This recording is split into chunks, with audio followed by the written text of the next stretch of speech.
Pár dní dozadu sa uskutočnil jeden z najdôležitejších kultúrnych rituálov Spojených štátov amerických, a to finále NFL, teda tzv. Super Bowl. NFL ako organizácia sa dá považovať za produkt amerického imperializmu nie len kvôli tomu, že majú dlhodobé a dlhoročné partnerstvo s americkou armádou a majú rôzne kooperácie, rôzne veci robí NFL preto, aby popularizovala armádu, a armáda za to popularizuje tú NFL. Hej, keď môžete vidieť aj koľkokrát je nad nejakými zápasmi amerického futbalu idú americké vojenské stíhačky a všetko toto, je to proste jedna ruka v ruke. Možno niekto si povie, že to nie je dôležité, to absolútne je nepodstatné pre mňa zaujíma iba ten šport. No lenže mňa ten šport absolútne nezaujíma, takisto ako ma nezaujíma väčšina vecí, čo Američania robia, lebo sú podľa mňa absolútne na hlavu a majú len akože dokazovať to, že oni majú nejaké kultúrne vzorce a nejakú inú ich špeciálnu vlastnú kultúru, ktorá nie je naviazaná na to, že proste oni sú všetci genocidní maniaci, čo sú, hej, lebo celý štát je na tom založený. Aj na neustálom a pokračujúcom imperializme. To znamená, že každá takáto organizácia je pre mňa nepriateľná. No a počas tejto obrovskej americkej kultúrnej udalosti, kde sa utvrdzuje americký imperializmus, keby ste sa akože tak pozreli už len na to, že ten človek, teda tí ľudia, ktorí to vyhrajú, ten tým, ktorý vyhrá, tak oni vyhrajú svetový šampionát. Aj keď sa tam zúčastnil iba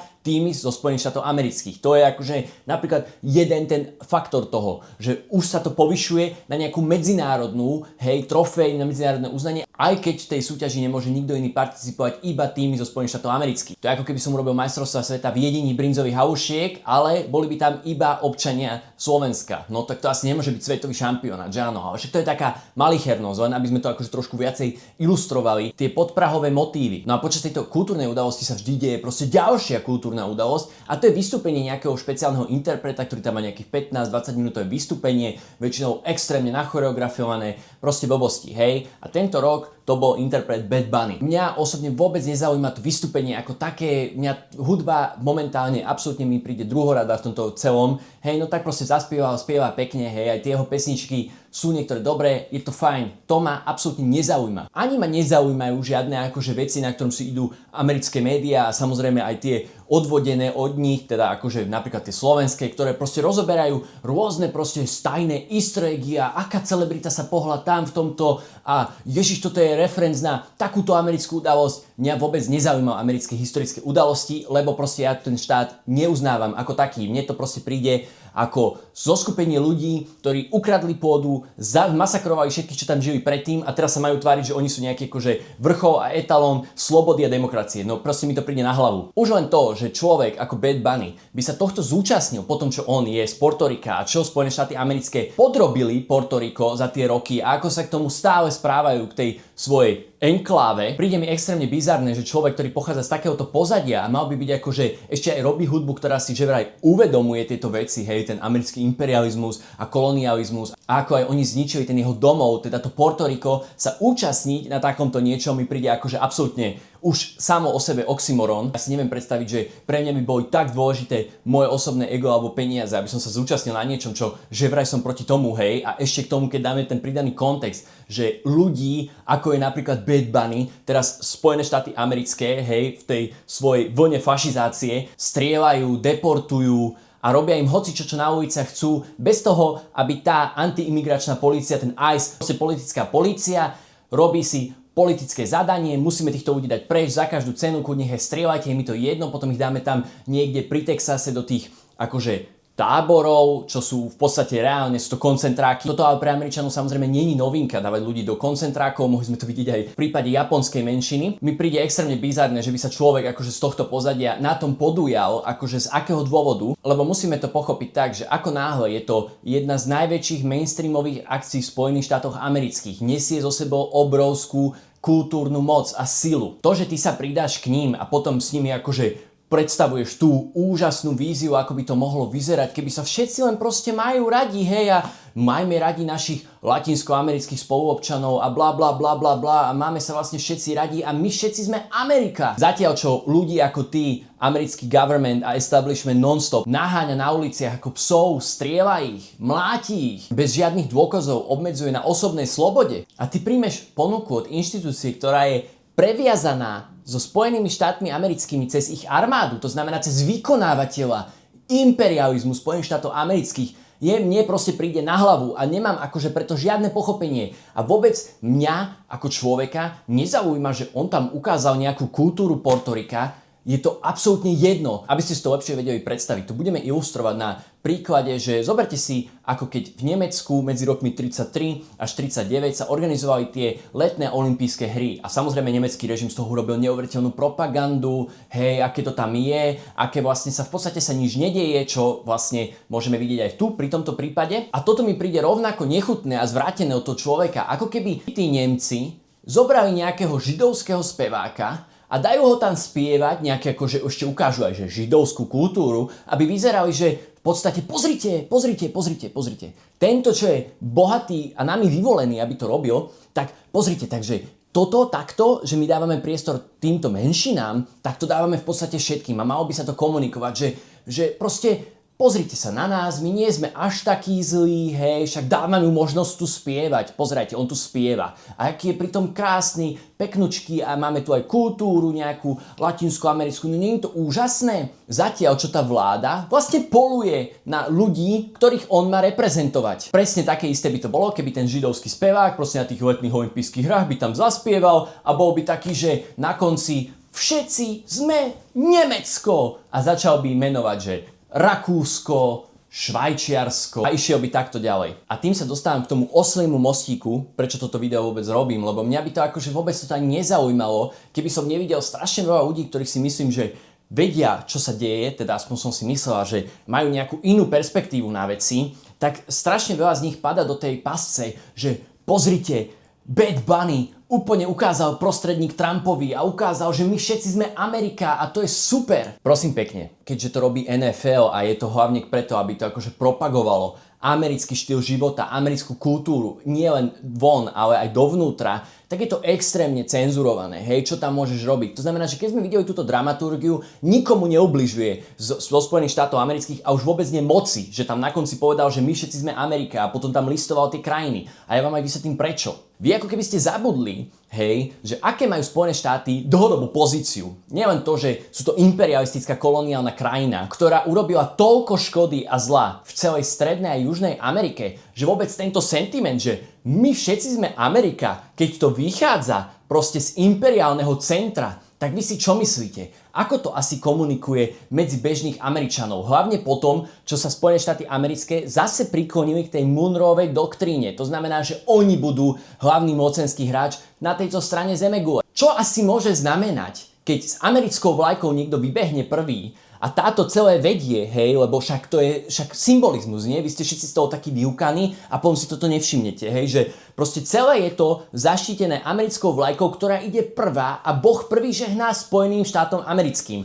Až potom Chile, Portoriku, Argentíne, bla bla bla bla bla. Ale čo si myslíte? Že čo znamená, že budeme jedna Amerika? Čo? Že my všetci sme Amerika? Čo? Že akože tí ľudia medzi tými krajinami a hlavne Spojené štáty americké, lebo oni sú v tomto najkľúčovejšie, lebo je úplne jedno naozaj, čo povie Argentína, čo urobí Kolumbia, čo urobí Chile, čo urobí Venezuela, to úplne jedno. Tieto krajiny, jedine keby chceli akože bojovať proti Spojeným štátom americkým, by sa museli spojiť proti Spojeným štátom americkým a nie sa spojiť s nimi. Lebo čo sa jediné stane, je to, čo chcel urobiť ešte aj Andrew Jackson, že on chcel celú Ameriku pre Spojené štáty americké. To znamená dobiť celú Ameriku, hej? To jediné môže pre Američana znamenať, my sme jedna Amerika. A hlavne keď to obalíš do toho, že no však ale vlastne aj tí ľudia z tej Latinskej Ameriky vlastne akože oni chcú tú jednu Ameriku, že my všetci sme Amerika, hej, že my musíme držať spolu. Ale čo znamená v spojení držať spolu, keď sú v tejto rovnici Spojené štáty americké? To znamená, že musíme držať hlavne so Spojenými štátmi americkými a byť pod ich kontrolou, lebo to je jediné, čo proste Spojené štáty americké potrebujú a chcú. Spojené štáty americké nechcú blahobyt pre ostatné krajiny na svete. To ani bežný Američan nechce.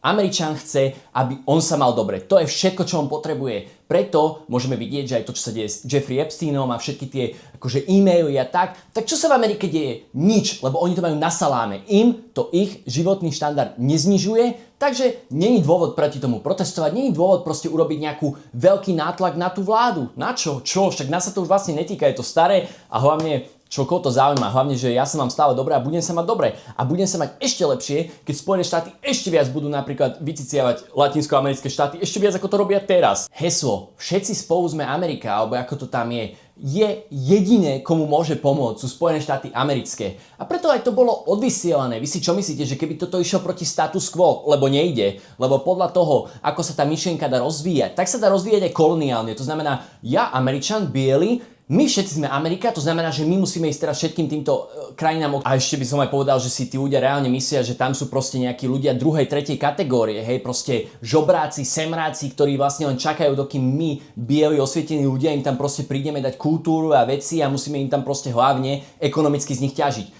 To nemôže inak znamenať nič iné. Nikdy nič iné to nemôže znamenať. V podstate to je dokonca ide v línii s americkou zahraničnou politikou. Aj podľa ich novej stratégie, kde sa znovu vracajú k Monroevej doktríne a že ju budú ešte silnejšie uplatňovať. Čo iné môže znamenať v najväčšom podujatí kultúrnom, ktoré sa v podstate deje v Amerike za ten rok, teda ten halftime show, ten Super Bowl, čo iné môže znamenať to, že americká vlajka ide prvá a tie ostatné krajiny idú za ňou a začína to tým God bless America, potom tam povie tie ostatné krajiny a nakoniec to završí tým, že my všetci sme spolu Amerika. Čo iné toto môže znamenať, akože pre normálneho Američana? Čo to môže tak akože symbolizovať? Môže to presne u neho symbolizovať to, že vlastne však aj tí Latino sú s tým akože OK, že my všetci sme jedna Amerika a ten Američan, klasický imperialista, lebo tam sú všetci, tam všetci myslia imperialisticky. Všetko je len o tom, aby Spojené štáty americké mali prospech, keď ste občanom Spojených štátov amerických.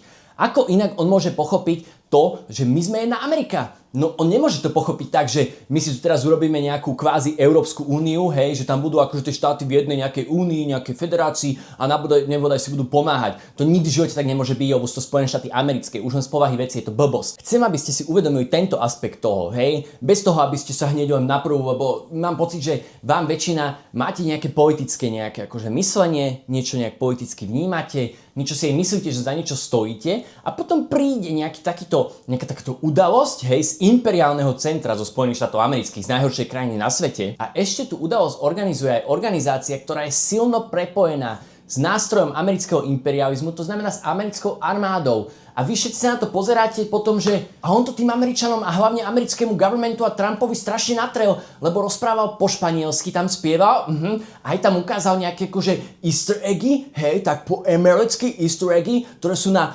južnoamerickú kultúru, hej, to im strašne im to natrel. Rozprávate ako blbci, aké by ste boli proste zo Spojených štátov amerických a ste tam nejakí liberáli a pozeráte sa na to, že vám vlastne vyhovuje ten message, že všetci sme Amerika, ale v tom, že vy si to vykladáte tak, že áno, všetci sme Amerika a to sme iba my, bieli Američania a my dosiahneme to spojenie Ameriky podľa našich predstav a už ako náhle zastávaš tento pohľad si proste chybuješ tu, lebo nikdy inak to nemôže inak dopadnúť. Čo si myslíte, že Spojené štáty americké sa vzdajú svojej moci? Že oni tieto kultúrne udalosti, ktoré sú dlhodobo plánované, aj každý jeden moment toho je presne zobrazený tak, ako oni chcú, aby si videl. Si myslíš, že oni by tam dopustili, aby tam boli nejaké motívy, ktoré sú proti status quo? Však tak to ani nebolo. Preto to skončilo tak, že my všetci sme Amerika, Boh žehnaj Spojené štáty americké a potom tie ostatné krajiny. A potom my všetci sme spolu Amerika. Spolu. Určite. Dôležitá vec, ktorú chcem, aby ste si tohto zobrali, je, že keď sa umelec dostane do situácie, že môže vystupovať na takomto formáte, nikdy, ale že nikdy v živote si nemyslíte, že ten umelec je nejako nastavený proti tomu alebo proti tej spoločnosti, v ktorej to vykonáva. A to môžeme vidieť, že aj zatiaľ, čo americký štát, hej, štátny aparát perzekuje stovky tisíc ľudí, hej, naháňa ich v uliciach, ako keby to boli psi. Zobere peniaze od takejto organizácie, aby zatiaľ, čo sa toto dialo, ľuďom, s ktorými on má sympatizovať, tak on pre tú imperiálnu mocnosť urobí takéto vývstupenie. A je to ešte choreografované a dramaturgia je tam od tej imperiálnej organizácie, ktorá to všetko akože cenzuruje tak, aby to bolo najviac čo prezentovateľné a najviac sa na tom propagandisticky dalo rýžovať. A vy si myslíte, že to v nejakom svete má pomôcť proti tomu, čo sa momentálne deje? To je presne taký ten komentár, ako keď dala tá Billie Eilish, že nikto není ilegálny na ukradnutej pôde. No, však to je pravda. Tak ju vráťte. Jaj, ale to nikto neurobí, lebo však o to tu nejde. to sú len proste pre vás blfy, ktoré vy si poviete, že ona je na našej strane. Zatiaľ, čo býva v nejakej 20 miliónovej vile. Tiež na ukradnutej zemi, s čím ja súhlasím. Spojené štáty americké a všetci ich rezidenti žijú na ukradnutej pôde a mali by ju okamžite vrátiť a celý ten štát by mal zrušiť a skončiť. Ale bohužiaľ, nežijeme v rozprávkove, že áno? Tak aspoň nežerte týmto ľuďom, ktorí profitujú extrémne z amerického imperializmu a z toho systému, ktorý je nastavený, lebo oni sú jeho súčasťou, oni sú proste figurky, ktoré majú robiť kultúrnu clonu americkému imperializmu, že oni sú vlastne na vašej strane, lebo oni nie sú na vašej strane, nikdy na vašej strane neboli a ako náhle sa človek dostane do tejto pozície, že vôbec je ako keby má možnosť byť vybratý na to, aby robil nejaké takéto podujatie, musíte byť jasné, že on nepredstavuje žiadnu hrozbu pre americký imperializmus alebo pre americkú štruktúru moci, ktorá v tom štáte je. Musíte sa preniesť cez to, že ale on robí takú hudbu, ktorá v hudbe je napísané, že on je proti americkému imperializmu. No a? Elan spieval o pani Lotovej. Myslíte si, že Jožo Ráž niekedy videl pani Lotovú? Pochybujem. Keď takto blízko spolupracuje s organizáciami, ktoré utvrdzujú americký imperializmus a presadzujú ho, dokonca ešte aj v kultúrnych vzorcoch ho posielajú mimo svojej domovskej krajiny, nikdy v živote nemôže byť nič na tebe dané, že ty si nejaký bojovník proti tomu. Ešte keď ťa aj dokonca odmenia rôznymi ich oceneniami, ktoré sú len na to, aby ťa priviazali bližšie k tomu ich systému, aby si proti tomu nič nerobil. To je tak na Slovensku, hej, že dajú ti tu nejaké proste bezvýznamné radiohlavy a ty si normálne myslíš, že no, tak vlastne však to je super, vlastne nebudem až tak politicky otvorený, lebo to by mi mohlo zatvoriť nejaké dvere k tomu, aby som dostal alebo vystupoval nejaké trápne, absolútne nekonzekventné rádiohlavy. Proste už tu je to vidieť, že tu sa ľudia idú potrhať, hej, len aby nevystupovali proti Izraelu až tak, ako by mali, lebo no to by mohlo znamenať, že nebude mať koncerty a to by mohlo... No a tam umierajú ľudia, uvedom si to. To je taký s tým Batmanim. Na ulici umierajú ľudia, americký government ich deportuje, šialené veci s nimi robí. A ty zoberieš peniaze, aby si mohol vystupovať na takejto udalosti? A ešte sa dokonca niekto z teba snaží urobiť vlastne bojovníka proti tomu? Zatiaľ čo ľudí, s ktorými ty máš sympatizovať, lebo ty si žil ako oni, dokonca si proste, vieš, akože oni k tebe zhliadajú, tak ty sa na tom celom podujmeš a ešte by mal široká verejnosť si myslieť, že ty nie si jedným z nich a mali by ťa oslavovať? No prepáčte, ale toto tak nemôže fungovať. Aspoň podľa mňa teda. Povedzte mi, ale čo si o tom myslíte vy. Myslíte si, že som úplne mimo a trepem 4/3? Alebo možno máš v niečom pravdu, ale není to také hlboké, ako to prezentuješ, že je. A tak, pekný deň prajem.